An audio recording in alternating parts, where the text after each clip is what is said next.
Di sebuah desa terpencil yang dikelilingi hutan lebat, berdiri sebuah sumur tua yang sudah tidak terpakai. Sumur itu bukan sekadar sumur biasa. Dinding batunya yang berlumut seolah menyimpan ribuan cerita kelam. Warga desa selalu bergidik ngeri setiap kali melewatinya. Menurut cerita turun-temurun, sumur itu adalah tempat peristirahatan terakhir seorang wanita muda bernama Larasati, yang mengakhiri hidupnya di sana karena patah hati. Sejak saat itu, arwahnya diyakini tidak pernah tenang. Malam-malam tertentu, terutama saat bulan purnama, warga sering mendengar suara tangisan pilu yang berasal dari dalam sumur.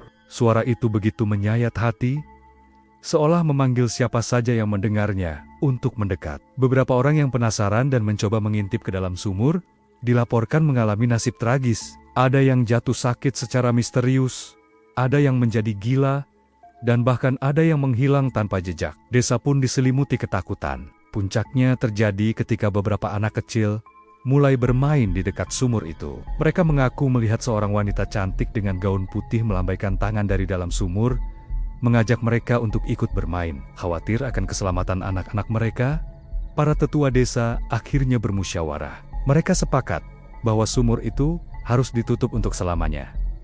Sumber teror ini harus dihentikan, apapun caranya. Keesokan harinya, seluruh warga desa bergotong royong. Mereka membawa balok-balok kayu besar, semen, dan batu-batu kali. Sebelum memulai pekerjaan, seorang sesepuh desa memimpin doa, memohon agar arwah Larasati bisa tenang dan tidak lagi mengganggu. Dengan tekad bulat, mereka mulai menutup mulut sumur. Suara dentuman balok kayu yang dipasang bersahutan dengan bisikan angin yang terasa aneh. Proses penutupan berjalan lancar, dan akhirnya sumur itu tertutup rapat dengan lapisan coran semen yang tebal. Untuk beberapa bulan, desa kembali merasakan kedamaian. Tidak ada lagi suara tangisan di malam hari. Anak-anak bisa bermain dengan bebas, tanpa rasa takut. Warga desa mulai melupakan teror sumur tua itu, menganggap masalah telah selesai. Mereka merasa lega, karena telah berhasil mengurung sumber ketakutan mereka. Tapi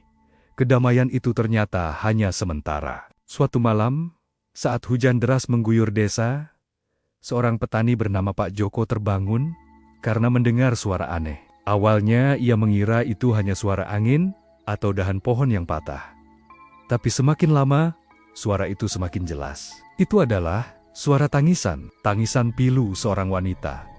Persis seperti suara yang dulu sering mereka dengar. Tapi kali ini, suaranya terdengar lebih dekat, lebih putus asa, dan seolah-olah datang dari bawah tanah. Pak Joko memberanikan diri mengintip dari jendela.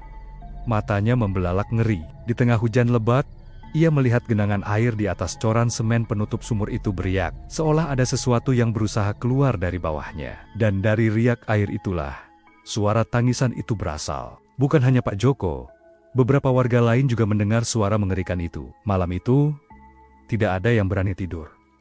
Seluruh desa kembali dicekam teror. Keesokan paginya, warga berkumpul di lokasi sumur tua. Mereka melihat pemandangan yang membuat bulu kuduk berdiri. Lapisan semen yang begitu tebal, itu retak di beberapa bagian. Dari celah-celah retakan itu, merembes air keruh yang berbau anyir, seolah sumur itu sedang menangis. Mereka menyadari satu hal yang mengerikan.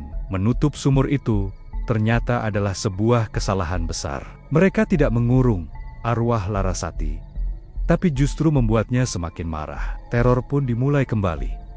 Bahkan lebih parah dari sebelumnya. Sosok Larasati tidak lagi hanya muncul di sekitar sumur. Ia mulai menampakkan diri di jendela-jendela rumah warga, di sudut-sudut jalan yang gelap, bahkan di dalam mimpi mereka. Tangisannya kini tidak hanya terdengar dari sumur, tapi seolah bergema di seluruh penjuru desa. Warga hidup dalam ketakutan permanen. Mereka sadar, ada beberapa pintu yang sekali terbuka, tidak akan pernah bisa ditutup kembali. Sumur itu mungkin telah tertutup rapat, tapi teror dari dalamnya kini telah menyebar, mencari jalan keluar dengan cara apapun. Desa itu kini terkutuk, selamanya dihantui oleh tangisan dari bawah tanah.